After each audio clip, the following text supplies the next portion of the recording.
Look at the sunrise over there. It is beautiful. Are you warmed up yet? Almost ready to fly. 発艦用意です。発進だ。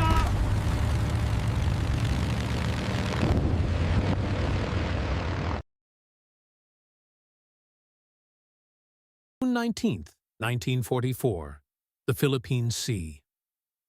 The morning sun burns across a calm horizon, the kind of stillness that hides disaster. On the flight deck of the Zuikaku, Japan's last surviving carrier from Pearl Harbor, a young pilot squints toward the east, where the American fleet lies beyond the curve of the earth. He laughs. They all do. Around him, dozens of men in flight gear stretch and grin, teasing the deck crews, mocking the clumsy, fat American carriers rumored to be slow and easy prey. Their confidence is contagious, born of years of victory songs, of the rising sun once blazing across the Pacific.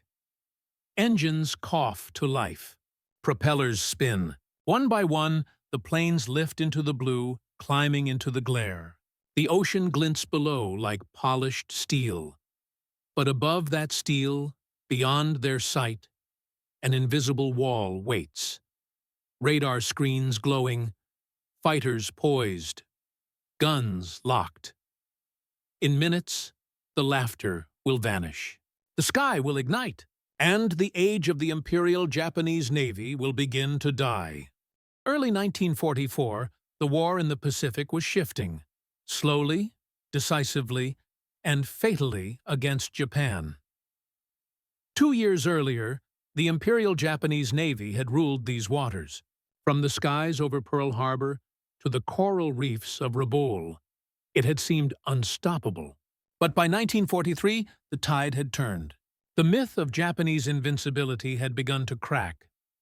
And beneath it, the empire's industrial weakness was exposed for the first time. The battles of the Solomon Islands, and above all, Guadalcanal, had cost Japan what it could least afford to lose: its veterans. The men who had once trained for years under harsh naval discipline, who had flown from the decks of Akagi, Kaga, and Shokaku, were gone. Replacements came quickly, far too quickly, from accelerated training programs that cut corners and shortened flight hours. By 1944, a new generation of Japanese pilots, barely in their 20s, filled the ready rooms of carriers. They could take off and land. They could fire their guns. But they had never faced radar-guided interception or massed formations of American fighters. At home, the war had already turned grim. Tokyo's propaganda still roared of victories, but factories struggled to produce engines and fuel. Aluminum was scarce. Avgas was rationed. The empire was shrinking, its supply lines strangled by submarines, and yet hope still clung to one last belief: the decisive battle doctrine. It was a vision rooted in Japan's naval history. Since the Russo-Japanese War of 1905, Japanese strategists had dreamed of one monumental engagement, a modern-day Tsushima, that would annihilate the enemy fleet and secure dominance of the Pacific once more. That battle, the admirals believed, was now approaching. In early June 1944, American forces invaded Saipan in the Mariana Islands. To Tokyo, this was an existential threat. If Saipan fell, US B-29 bombers could reach the Japanese home islands for the first time. Japan's perimeter of defense, a vast arc from the Kurils to New Guinea, would collapse inward. The Imperial General Headquarters in Tokyo ordered the combined fleet, under Admiral Soemu Toyoda, to strike back. The plan was named Operation A-Go. Its goal was simple: lure the advancing American carrier task forces into battle and destroy them in one sweeping blow.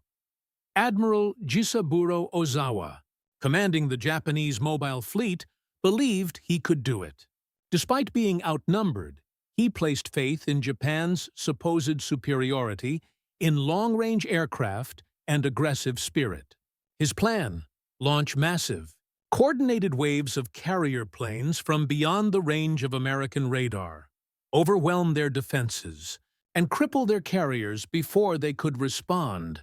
But the foundation of that faith was already crumbling. Japan's carrier air wings, once filled with aces, were now shadows of their former selves. The Shokaku, Zuikaku, Taiho, Hiyo, and others carried aircraft flown by green pilots with limited combat experience. Many had never practiced formation flying at full load. Still, they believed in the legend of the Zero fighter, fast, agile, and feared. They believed in the spirit of the samurai, in courage overcoming machinery. They were sailing into the largest carrier battle the world had ever seen. As Ozawa's fleet moved west of the E-3B, Philippines and the American task forces under Admiral Raymond Spruance advanced from the east. The stage was set for a confrontation unlike any before. The Japanese believed they were hunting the enemy, but in truth, the Americans already knew they were coming. The ocean was wide and silent, but invisible eyes were watching, and signals crackled across radio waves Japan could not yet detect. Across the vast Pacific, the U.S. Navy's momentum was now unstoppable. 2.5 years of brutal island warfare had transformed its sailors, pilots, and commanders into a synchronized war machine. By mid-1944, the Americans no longer fought to survive, they fought to advance. At the center of this advance was Admiral Raymond A. Spruance, a calm, methodical strategist whose caution often masked extraordinary foresight. Under him, Vice Admiral Mark Mitcher commanded the fast carrier task forces, the most powerful naval striking arm the world had ever seen. Together, their fleets carried a new kind of power, not just ships and planes, but information. Radar now reached across hundreds of miles, detecting enemy formations long before they were visible. Fighter direction officers, perched in dimly lit control rooms, coordinated interception through radio commands. The days of relying on a lookout's shout from the mast were over. Each American carrier, Enterprise, Lexington, Yorktown, Hornet, Bunker Hill, and others, was a floating airfield bristling with the latest aircraft. The F-6F Hellcat, the TBF Avenger, and the SB-2C Helldiver. The Hellcat in particular had changed the balance of the Pacific Air War. Rugged, heavily armed, and fast even when climbing, it was the American answer to the Mitsubishi Zero. Its design was born directly from the lessons of early defeats: Pearl Harbor, Coral Sea, Midway. Unlike the fragile Zero, the Hellcat could absorb damage and keep fighting.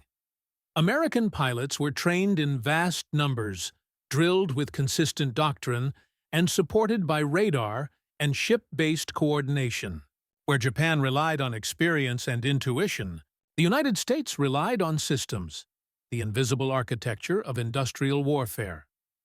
By June 1944, Task Force 58, Mitcher's fast carriers, numbered 15 carriers, 7 battleships, and hundreds of escorting ships. It was a mobile city of steel and oil, capable of launching nearly 1,000 aircraft in coordinated waves. In contrast, Ozawa's mobile fleet consisted of 9 carriers, including the new Taiho, Japan's first armored deck carrier, but only around 400 operational aircraft. Many of those machines were older models, worn-out Zeros and outdated dive bombers. Fuel shortages crippled Japan's training regime. Pilots had practiced takeoffs, but rarely the long-range navigation required for battle. Even so, the Japanese High Command believed they possessed one key advantage: range. Their aircraft could fly farther than American planes. Ozawa planned to use this to strike first, launching attacks from well beyond U.S. detection range. It was, on paper, a sound strategy, but it rested on a fatal assumption that the Americans were still fighting blind. They were not. American radar pickets already covered the approaches to the Marianas. Spruance's intelligence units had cracked Japanese communication codes months earlier, revealing the timing and direction of Ozawa's movements. While the Japanese hoped to spring an ambush, The Americans were calmly preparing for one. On the decks of the Enterprise in Lexington, Hellcats sat in neat rows, pilots briefed with clear mathematical precision. Fighter directors plotted interception routes on glowing boards. Every man knew his role. Every machine was fueled, armed, and ready. To the east, Saipan burned. To the west, Ozawa's fleet advanced, confident, unaware, and doomed. The Japanese did not yet know that their own radio transmissions were being triangulated, their flight paths calculated, and their approach predicted hours in advance. For the men aboard the U.S. carriers, this was not just another battle. It was an opportunity to end Japan's carrier air power in a single blow. The stage was set. Two fleets, one clinging to the ghosts of past glory, the other representing the future of mechanized warfare, were now on a collision course. In the coming hours, the Pacific sky would erupt with fire, smoke, and the screaming descent of aircraft. The air itself would become a battlefield, and within that chaos lay every human story: courage, fear, pride, and the realization that the old ways of war were dying. The moment had come for both sides to reveal what remained of their strength and what had already been lost. They were called the Young Eagles. Barely 20 years old, clean-shaven, faces still soft beneath their flight goggles. In Japan, they had been the pride of their families, sons of fishermen, farmers, clerks, molded by national duty into warriors of the sky. By 1944, their instructors were gone.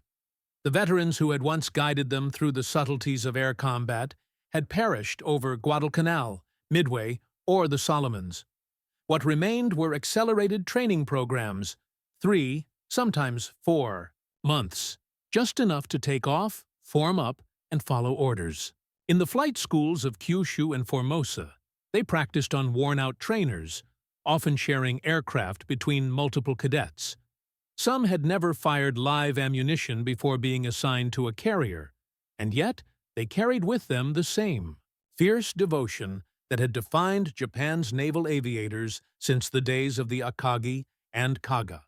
They believed spirit could conquer metal, that courage could outfly the machine. Aboard the Zuikaku, many of them would laugh and sing before takeoff, shouting to the deck crews that they'd be back by sundown.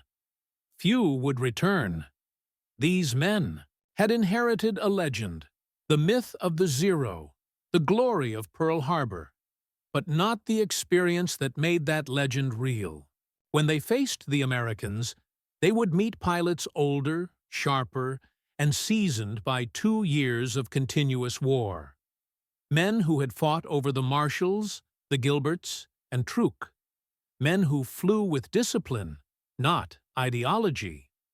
The Japanese believed the gods of war favored bravery. The Americans believed in mathematics, radar, and teamwork. Only one of those beliefs would survive the day. The battle between Japan and the United States had always been more than strategy. It was an arms race between philosophies. In 1940, the Mitsubishi A6M0 was unmatched, fast, agile, and deadly in a dogfight. Its light frame gave it range and maneuverability, perfect for ambush tactics. But by 1944, that advantage had become a fatal weakness. The Zero lacked armor. It lacked self-sealing fuel tanks. It could not dive steeply without its wings shuddering under stress, and its 20mm cannons, once lethal, carried limited ammunition. The Grumman F-6F Hellcat, by contrast, was built like a hammer. Its pilots called it the aluminum tank, heavier, faster in a dive, and armed with .650 caliber Browning machine guns. It could take punishment the Zero could not survive. In test duels and training, the results were undeniable. A skilled Hellcat pilot could choose when to fight and when to break away.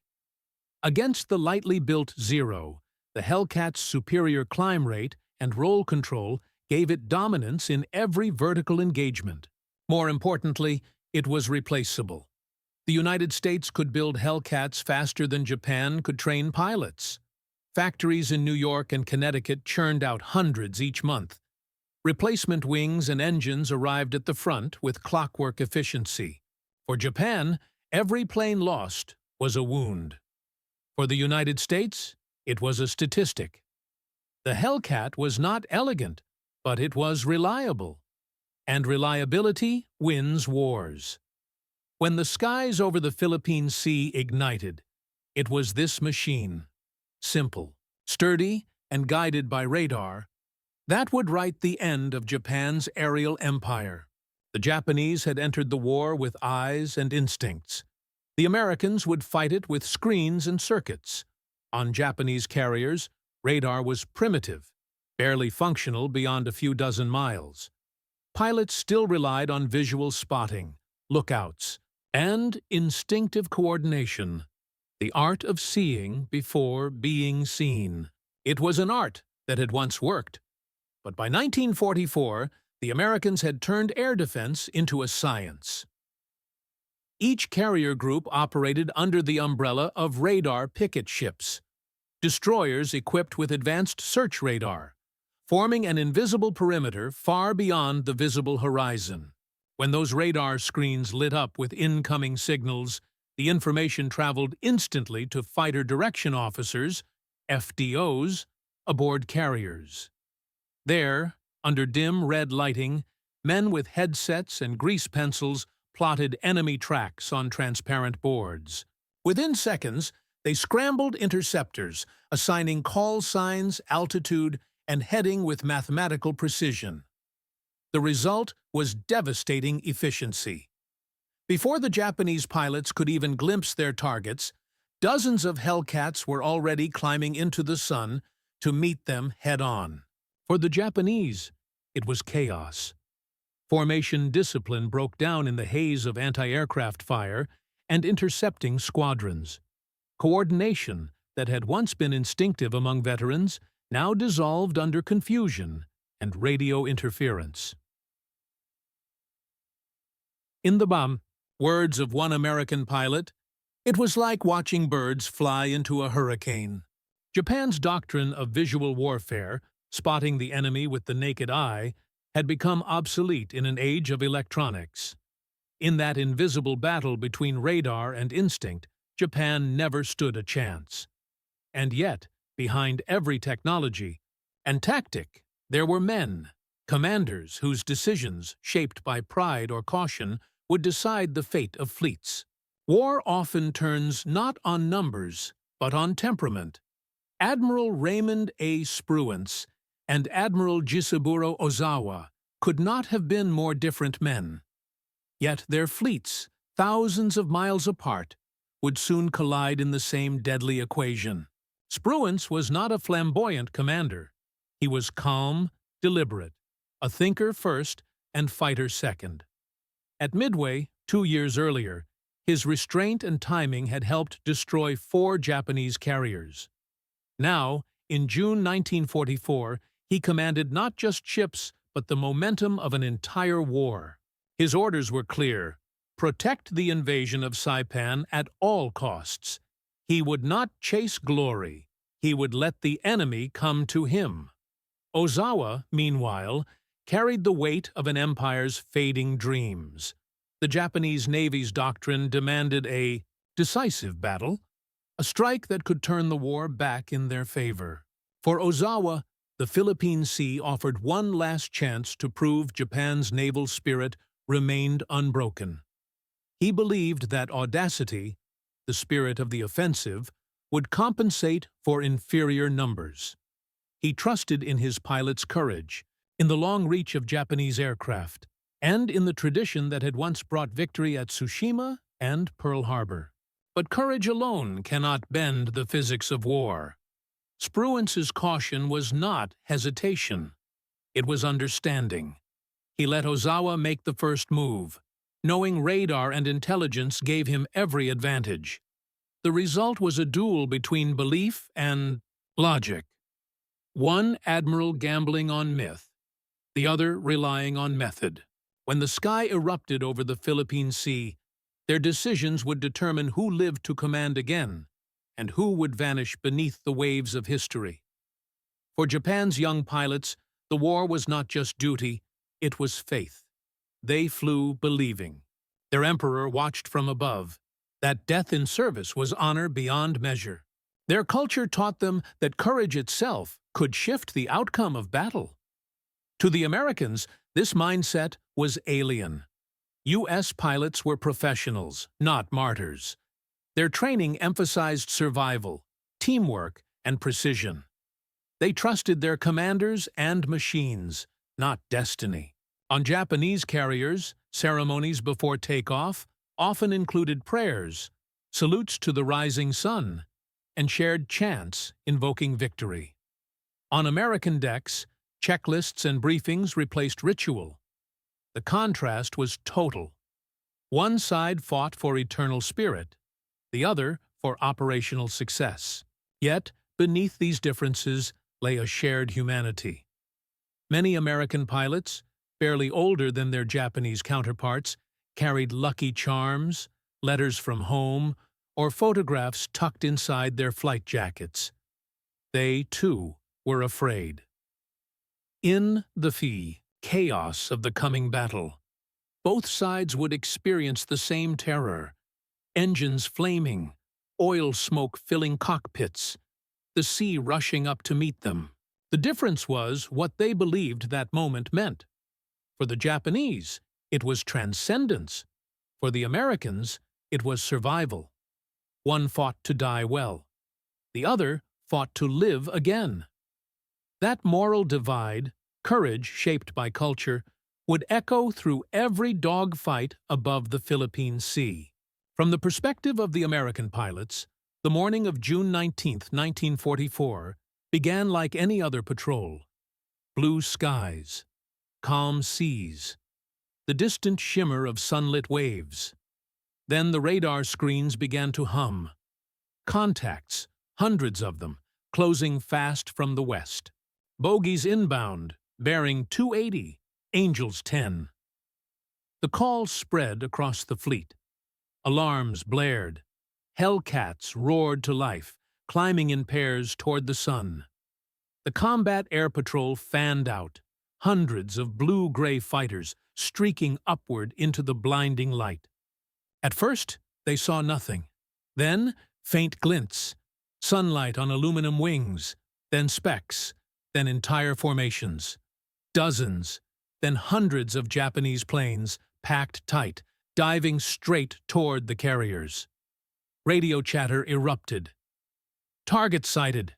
Angels 12. They're coming fast. Within seconds, the sky fractured. Tracer rounds streaked like lightning. Bombers exploded mid-air. Spiraling trails of smoke crossed the heavens as the first Japanese formations disintegrated under concentrated fire. One Hellcat pilot would later recall, "They came at us like a swarm." But it was suicide. We had altitude, speed, and radar. They never stood a chance. From above, the Pacific shimmered with reflections of flame and wreckage. The blue sea turned black with oil and falling aircraft. The battle would later earn a grim nickname among American pilots, the Great Marianas Turkey Shoot. But for the men inside those burning planes, it was no metaphor. It was a storm of fire and metal that erased an entire generation of Japanese aviators in hours. To the Americans, victory felt overwhelming, almost unreal. To the Japanese, it was annihilation, sudden and absolute. The sky that had once carried the rising sun now belonged to someone else. June 19, 1944. Dawn over the Philippine Sea. From the bridge of the carrier Taiho, Admiral Ozawa could see the first wave of aircraft forming into distant specks against the morning light. Engines thundered across the deck as Zero fighters, dive bombers, and torpedo planes accelerated into the humid air. Each takeoff was a roar of hope. Japan's last gamble taking flight. 400 aircraft launched in successive waves, stretched across the ocean like wings of destiny. Ozawa's flagship radioed the order: proceed with attack, destroy enemy carriers. To the Japanese, the plan was bold: strike first, from long range, before the Americans could find them. But 350 miles to the east, aboard the Enterprise, Lexington, and Hornet, radar screens were already glowing. At 10:30 a.m., the first enemy formations appeared as faint echoes, then as solid blips, moving fast. The fighter direction officer aboard Lexington calmly issued commands. Vector 150, Angels 20, intercept. Moments later, the Hellcats climbed. They rose through layers of thin cloud, throttles wide open, sunlight flashing off their canopies. Beneath them, the American fleet tightened formation. Battleships trained their guns skyward, and every carrier prepared for contact. Then they saw them. Dark dots against the blue, growing larger by the second. The first Japanese wave, more than 70 aircraft strong, approached at high altitude. At 10:36 a.m., the Hellcats struck. It happened so fast that many Japanese pilots never saw their attackers. Diving from above and behind, the American fighters tore into their ranks with relentless precision. At 50 caliber rounds shredded wings, engines, and cockpits. Planes burst into flame, spinning downward in long, fiery arcs. Within minutes, the sky was chaos, twisting contrails, smoke, and fragments of burning aluminum falling like ash. The Japanese bombers tried to push through, but the defenses were too tight. Radar-directed fighters intercepted wave after wave, and anti-aircraft guns finished what the Hellcats missed. Out of the first 70 attackers, fewer than a dozen made it within sight of the American carriers. None scored a hit. The second wave came shortly after noon. 80 aircraft, mostly torpedo bombers escorted by Zeros. Again, radar picked them up more than 100 miles out. Again, the interceptors climbed. The Hellcats tore through them mercilessly. The radio chatter was clipped, controlled, almost cold. Splash 1 Bandit. Splash 2. Another diving at 5 o'clock. I'm on him. Below, carrier decks filled with the smell of cordite and hot oil. Men covered their ears as 5-inch guns roared. Shell casings clattered across the decks, rolling toward scuppers slick with grease. By the time the smoke cleared, entire Japanese squadrons had vanished. From Ozawa's command ship, only silence returned over the radio. Pilots who had promised glory hours earlier were simply gone, swallowed by the ocean and fire. Meanwhile, on American ships, the mood was tense but methodical. Spruance remained composed, refusing to rush into pursuit. His goal was protection. Keep the invasion fleet at Saipan safe. Let the enemy exhaust itself. By mid-afternoon, 3 major Japanese attack waves had been obliterated. Over 250 aircraft, nearly 2/3 of Ozawa's striking power, were gone. The ocean below was littered with debris and oil slicks that stretched for miles. Survivors clung to rafts, watching their comrades burn in the distance. Aboard the Zuikaku, deck crews waited for the returning planes that never came. The flight controller stared at the empty horizon and whispered, "They should have been here by now." But they would not return. What Ozawa had launched as Japan's decisive blow had instead become a massacre. The Great Marianas Turkey Shoot, as the Americans would later call it, was not yet over, but the outcome was already written. The Empire's air wings had been gutted before the battle had even fully begun. Still, the Japanese fleet pressed on. Ozawa refused to retreat. A final wave was being armed on the decks. One last attempt to strike the enemy before nightfall. And far to the east, Admiral Mitcher prepared his own reply. a counterattack that would turn the ocean into a burning graveyard of ships and men. By the afternoon of June 19th, the Pacific sky had changed color.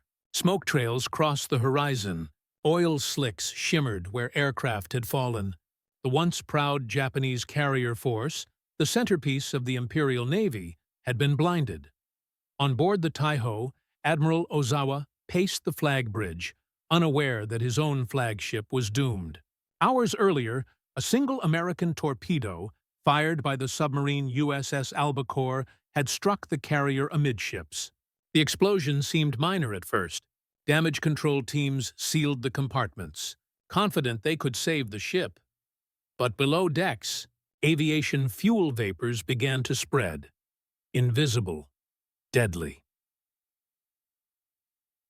At 2:30 p.m., as planes refueled and rearmed for the next strike, a spark ignited the fumes. The blast ripped through the hangar deck, tearing open the hull. Within minutes, the Taiho, pride of Japan's carrier fleet, was engulfed in a rolling fireball. Men were blown overboard. Smoke poured into the sky like a funeral banner. Ozawa was forced to transfer his flag to the Zuikaku, the last survivor from Pearl Harbor. To the east, Admiral Spruance's ships remained untouched. The Americans had destroyed over 300 Japanese aircraft without losing a single carrier. But Spruance, cautious, deliberate, refused to chase the enemy blindly. He waited, ensuring the Saipan invasion fleet stayed safe. Admiral Mark Mitcher, however, was not content to wait. On June 20th at 4:10 p.m., intelligence reports placed the retreating Japanese fleet some 250 miles west. The light was fading fast, too late for a full-scale strike. But Mitcher gave the order anyway. All planes to be launched. Attack at maximum range. It was a bold decision, one of the riskiest of the war. The pilots would have to find the enemy, strike, and then attempt to return to their carriers in total darkness. Many would not make it back. Still, they launched. From 15 carriers, wave after wave of aircraft roared into the twilight.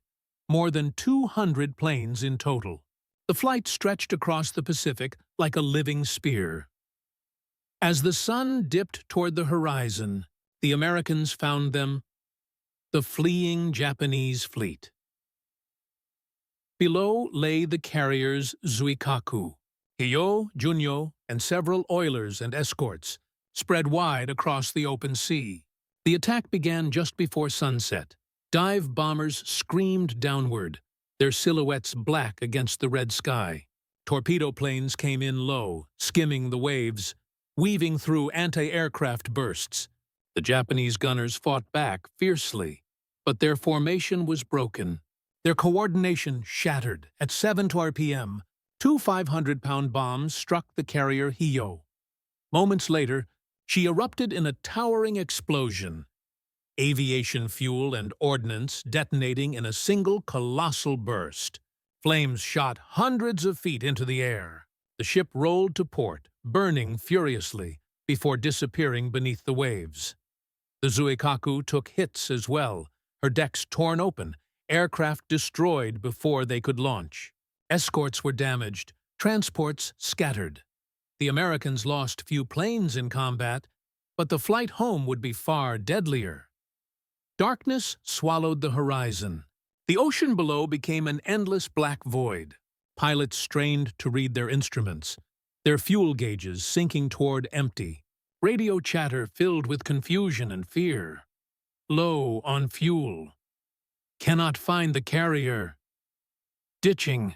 Tell them I tried. Realizing the scale of the disaster, Admiral Mitcher made a fateful choice. He ordered every ship in the task force to switch on its lights, a violation of every rule of naval warfare. Carriers, destroyers, and battleships lit their deck lights and search beams, guiding home the lost flyers. It was a breathtaking sight. The U.S. Pacific Fleet glowing in the dark like a floating city of fireflies. One by one, the planes limped in, some landing, others crashing into the sea beside their carriers. Crews threw ropes and rafts overboard, pulling half-drowned men from the waves. By dawn, 80 American aircraft were gone, many lost to the night or to empty fuel tanks. But the Japanese fleet had been broken beyond recovery. When Ozawa counted his losses, the numbers were devastating. Out of more than 430 aircraft, only about 35 remained operational, most of Japan's veteran pilots. The few who had survived the earlier battles were now dead. In one battle, the Imperial Japanese Navy had lost its air arm forever. Its carriers would sail again, but they would never again launch a meaningful strike. The decisive battle that Tokyo had prayed for had come, and it had destroyed the very force that was meant to deliver salvation. The Pacific was now an American ocean. As a date, the sun rose over the empty sea. The silence that followed was heavier than victory. It was the sound of an empire dying. Dawn broke on June 21, 1944. The Philippine Sea was a graveyard. The ocean stretched calm and indifferent, but beneath its glassy surface lay the wreckage of a fleet. Aircraft twisted like broken birds, rafts drifting among oil slicks, and the faint smell of burnt aviation fuel carried by the wind. For hundreds of Japanese airmen, the war was over in a single day. Many had gone down with their planes. Others floated for hours, clinging to debris, their faces burned and eyes empty. A few were picked up by American destroyers, exhausted, stunned, and silent. One U.S. sailor later wrote, "They looked like boys who had fallen out of the sky. None of them spoke." Of the 430 Japanese aircraft that had taken off on June 19th, more than 350 were destroyed. The rest were lost with their carriers or ditched into the sea. Some squadrons never returned a single plane. For the Imperial Japanese Navy, the numbers were beyond comprehension. 3 carriers were sunk: Taiho, Hio, and Shokaku. The Zuikaku, once the pride of Pearl Harbor, limped away heavily damaged. Nearly 3,000 sailors and aviators were dead. But the losses went deeper than hardware or men. Japan had lost something irreplaceable: its air experience. The last corps of trained naval aviators, men who carried the memory of pre-war discipline and skill, were gone. What remained were inexperienced trainees and desperate measures. Admiral Ozawa, now aboard the battered Zuikaku, sent his final report to Tokyo. It was short, stark, and devastating. "We have lost the greater part of our carrier air strength. The enemy's losses appear light." In Tokyo, the news fell like a thunderclap. For a few days, the Imperial General Headquarters withheld the full truth, announcing only that a major engagement had occurred. But those inside the Navy Ministry knew what it meant. The heart of Japan's carrier force was gone. Across the Pacific, the American reaction was subdued but firm.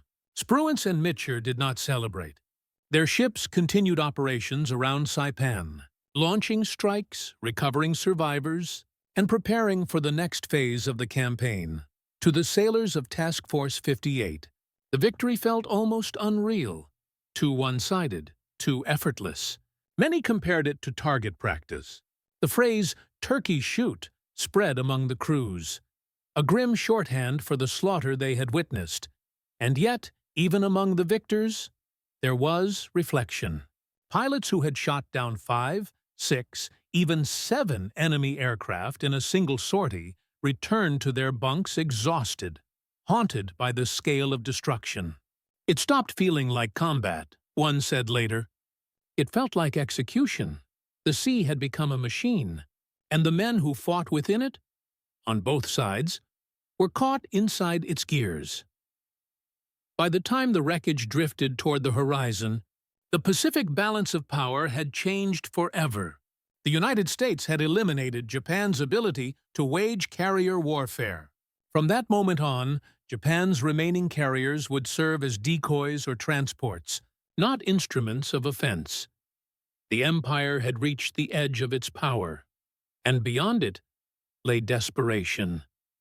From the ashes of the Philippine Sea, a new and darker weapon would emerge. One born not from strength, but from despair. In Tokyo, the news arrived slowly, filtered through layers of censorship and disbelief. The communiques from Admiral Ozawa spoke of difficult fighting and temporary setbacks. But inside the walls of the Imperial Navy Ministry, the truth could not be hidden.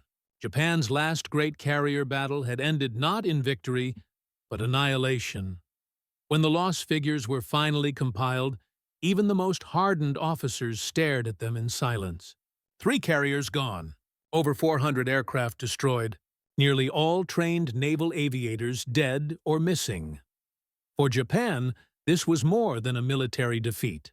It was a terminal diagnosis. The Empire's shipyards could still build carriers, but they could not rebuild pilots. Years of careful training, experience, and doctrine had vanished into the Philippine Sea. The once proud First Air Fleet, which had struck Pearl Harbor and terrorized the Pacific, now existed only on paper. The men who had once believed themselves the heirs of samurai tradition were gone, replaced by young, barely trained flyers whose missions increasingly ended in flames. In the months that followed, Japan's strategy began to shift. The Navy no longer dreamed of decisive battles or sweeping maneuvers. Instead, it turned toward desperate innovation.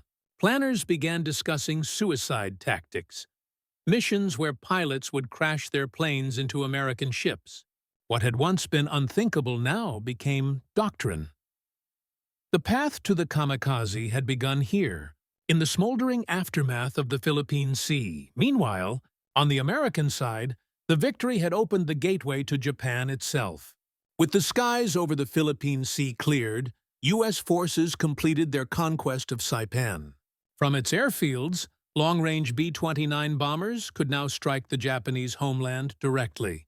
The war was moving closer to Tokyo, with every sunrise. Admiral Chester Nimitz described the battle as the most decisive aerial engagement of the Pacific War. Historians would later agree. It was not just a tactical victory. It was the destruction of Japan's ability to contest air supremacy at sea. The statistics told the story starkly. Japan lost 480 aircraft and 3 fleet carriers. The U.S. lost 130 aircraft and no major ships. It was a one-sided slaughter unprecedented in naval history. But beneath the numbers lay something more profound: the passing of an era. For 3 years, Japan had ruled the Pacific through daring, speed, and precision. Its pilots had flown with a sense of invincibility born from their early triumphs. Now, that spirit was broken. Survivors of the battle described the haunting silence that followed, the quiet decks, the empty mess halls, the absence of laughter on ships that had once carried pride.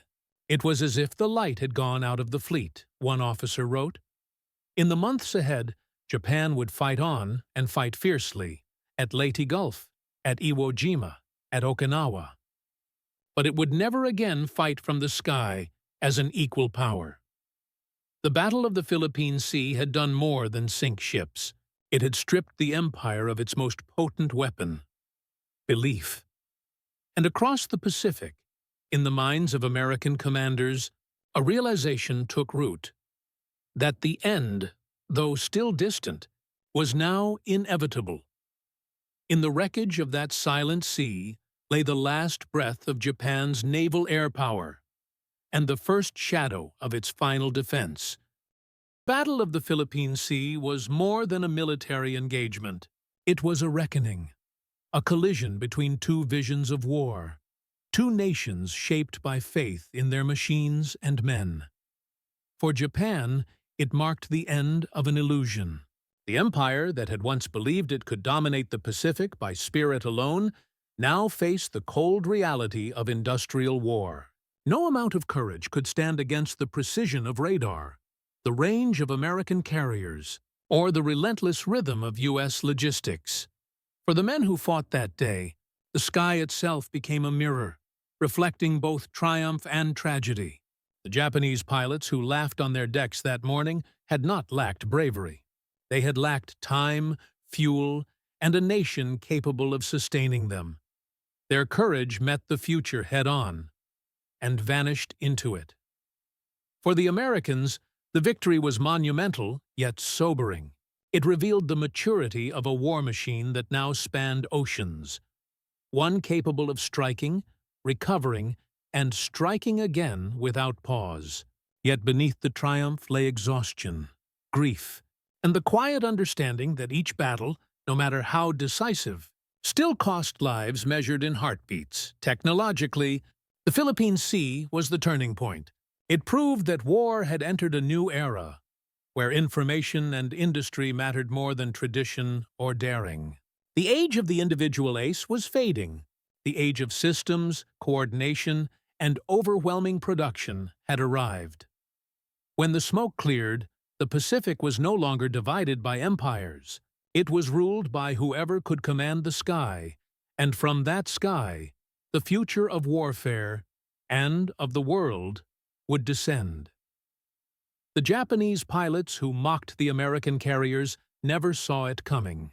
The wall of fire that consumed them was not just flak and flame, it was history itself, burning the old world away.